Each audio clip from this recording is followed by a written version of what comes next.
5 లక్షలు ఫైన్ వేస్తామన్నారు. ఏది ఎక్కడ పట్టుకున్నారు మీరు?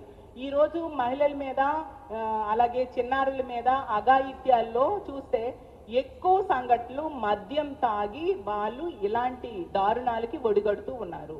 మరి మద్యాన్ని కంట్రోల్ చేయాల్సిన అవసరం ఉందా లేదా?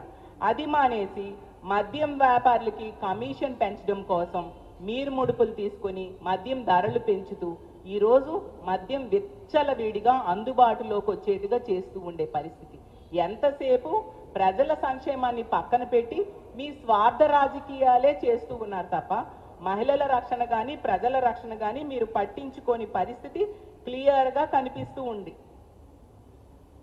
ఒకవైపు మద్యం, ఇంకోవైపు గంజాయి, ఇప్పుడు కొత్తగా డ్రగ్స్ కూడా అందుబాటులోకి రావడం నిజంగా చాలా దారుణం. సాక్షాత్తు ముఖ్యమంత్రి గారి నివాసం ఉంటున్న గుంటూరులోనే డ్రగ్స్ దొరికాయంటే ఎంత దారుణం. ఈవెన్ విశాఖపట్నం, హోమ్ మినిస్టర్ గారి నివాసం ఉంటున్న విశాఖపట్నంలో కూడా డ్రగ్స్ విచ్చలవిడిగా దొరుకుతూ ఉన్నాయంటే ఎంత దారుణంగా శాంతి భద్రతలు పరిరక్షించడంలో ఈ కూటమి ప్రభుత్వం విఫలమైంది. ఇలాంటి దారుణాలకు కారణమైన మద్యాన్ని, గంజాయిని, డ్రగ్స్ని కంట్రోల్ చేయడంలో ఈ కూటమి ప్రభుత్వం విఫలమైంది అనే విషయం క్లియర్గా అర్థమవుతూ ఉంది.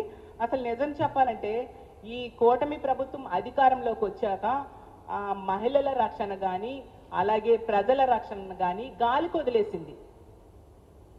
8 నెలలు పూర్తయినా కూడా ఎటువంటి చర్య తీసుకోలేదు. దిశ యాప్ని, దిశ చట్టాన్ని నిర్వీర్యం చేసేసి ఎంతసేపు హోమ్ మినిస్టర్ గారు చెప్తూ ఉన్నారు దిశ యాప్ లేదు, దిశ చట్టం లేదు, దిశ పోలీస్ స్టేషన్స్ లేవు. అసలు దిశ యాప్ అనేది కేంద్రం దగ్గర పెండింగ్లో ఉంది. మరి కేంద్రంతో ఎలియన్స్లో ఉన్న గవర్నమెంట్ దిశ యాప్ని దిశ చట్టాన్ని కేంద్రం దగ్గర ఆమోద ముద్ర వేసి దాన్ని అమలు చేసే బాధ్యత తీసుకోవాల్సిన అవసరం ఎంతైనా ఉందా లేదా? కాబట్టి ప్రజల్లో ఇప్పటికే చాలా తిరుగుబాటు వచ్చింది. ఇలాంటి సంఘటనలు కొనసాగితే మహిళలు ఖచ్చితంగా తిరుగుబాటు చేస్తారని తెలియజేస్తూ ఉన్నాను. ఒకవైపు మహిళలకి రక్షణ ఇవ్వట్లేదు సరికదా, మహిళలకి ఇచ్చిన హామీలు ఈరోజు కూటమి ప్రభుత్వం అధికారంలోకి వచ్చి 8 నెలలు అవుతున్నా గాలికి వదిలేసిన పరిస్థితి క్లియర్గా కనిపిస్తూ ఉంది. ఎన్నికల ముందు ఏం చెప్పారు? బాబు షూరిటీ, భవిష్యత్ గ్యారంటీ అన్నారు. ఈ 8 నెలల్లో తీసుకుంటే బాబు షూరిటీ యగనామం గ్యారంటీ అన్న విధంగా పరిపాలిస్తూ ఉన్నారు. ఈ 8 నెలల్లో బాబు షూరిటీ వెన్నుపోటు గ్యారంటీ అన్న విధంగా పరిపాలిస్తూ ఉన్నారు. ఈ 8 నెలల్లో బాబు షూరిటీ భారం గ్యారంటీ అన్న విధంగా పరిపాలిస్తూ ఉన్నారు. ఈ రోజు తీసుకుంటే విద్యుత్ ఛార్జీల భారం విపరీతంగా పెంచేశారు. అలాగే తీసుకుంటే నిత్యావసర సరుకుల ధరలు విపరీతంగా పెంచేయడం జరిగింది. అలాగే రిజిస్ట్రేషన్ ఛార్జీల భారం విపరీతంగా పెంచేశారు సరికదా. ప్రజల జీవితాలు ఈ కూటమి ప్రభుత్వం అధికారంలోకి వచ్చాక తలక్రిందులైపోయిన పరిస్థితి మన క్లియర్గా కనిపిస్తూ ఉంది.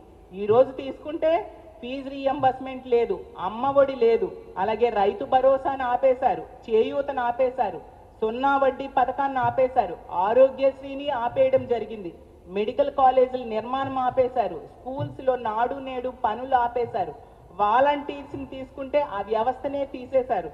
ఎంత దారుణమైన పరిస్థితులు నెలకొన్నాయో, ప్రజలు ఎంత ఘోరంగా మోసపోయారో అర్థం చేసుకోవచ్చు. ఉద్యోగులను తీసుకుంటే ఈరోజు ఐఆర్ లేదు, పిఆర్సీ లేదు, డిఏ లేదు. అంత దారుణంగా ఉద్యోగుల్ని నెట్ట నిలువుగా మోసం చేశారు.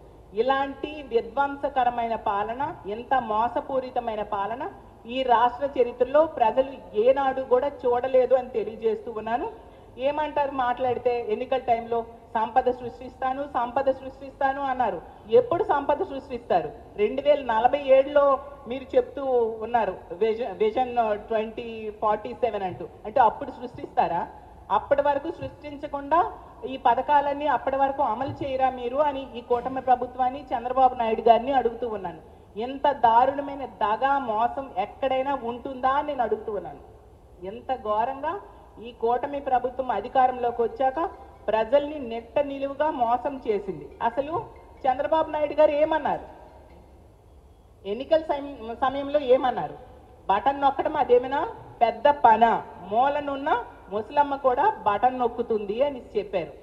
మరి కూటమి ప్రభుత్వం అధికారంలోకి వచ్చింది, 8 నెలలు అయిపోయింది, ఇచ్చిన హామీలు ఏ ఒక్కటి నెరవేర్చలేదు. ఒక్క బటన్ కూడా చంద్రబాబు నాయుడు గారు నొక్కని పరిస్థితి. అంటే ఆ మాటలు ఇప్పుడు ఏమయ్యాయి? ముసలమ్మకి చేతనైంది, ఈ చంద్రబాబు నాయుడు గారికి చేత కాలేదా అని నేను అడుగుతూ ఉన్నాను. ఈరోజు ముసలమ్మకి ఉన్న విజను సామర్థ్యము చంద్రబాబు నాయుడు గారికి లేదా అని నేను అడుగుతూ ఉన్నాను. అసలు మాట్లాడితే విజనరీ విజనరీ అని చెప్పుకుంటూ ఉంటారు. అంటే విజనరీ అంటే 5 సంవత్సరాల్లో మేనిఫెస్టోని అమలు చేయకుండా 50 సంవత్సరాలకి డాక్యుమెంట్స్ రెడీ చేస్తాము అని చెప్తూ ఉన్నారు చంద్రబాబు నాయుడు గారు. దీన్ని విజనరీ అంటారా అని నేను అడుగుతూ ఉన్నాను. ఎంత ఘోరం చెప్పండి.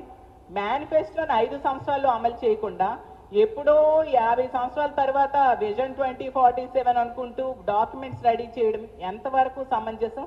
ఎంత దారుణంగా ప్రజల్ని మోసం చేసే ముఖ్యమంత్రిని గతంలో ఈ రాష్ట్రంలో కానీ ఈ దేశంలో కానీ ఎప్పుడూ మనం చూడలేదు అని తెలియజేస్తూ ఉన్నాను.